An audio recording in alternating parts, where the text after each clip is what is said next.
Alright, she's in. Bell housing transmission's all connected. I put the shorty headers on just to see how those fit. I've got oil pan on.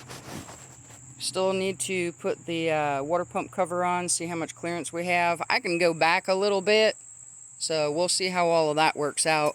Alright, so it looks like it's not going to fit, but need to cut out the motor mount brackets down here since we're using the motor plate and the mid plate. Don't need them. We'll have the room to drop the engine down, slide her back a little bit, and we'll see how that goes. So we're going to pull it out, chop those off, clean it up a little bit, and then we have to build an engine.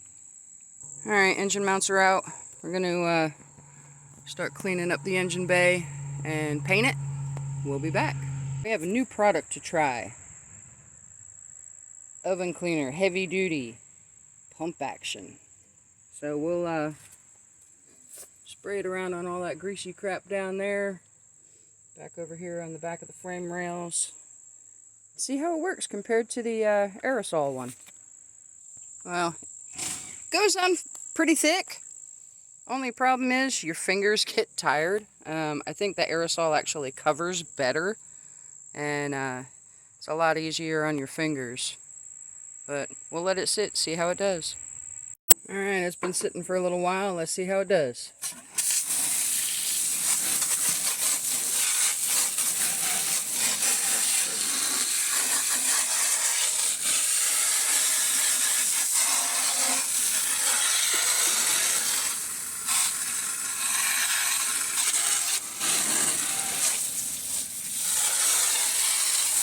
Not too bad. I'll finish cleaning it up and get her painted. Here's another product that we're actually trying out. Ospho metal prep treatment. So it actually works pretty good. You don't see all the rusty red spots anymore. They're all turning nice and silver.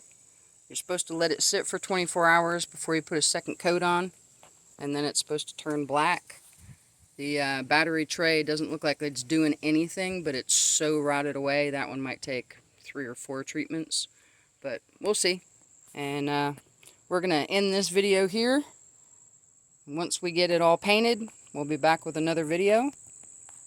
Stay tuned, stay fast.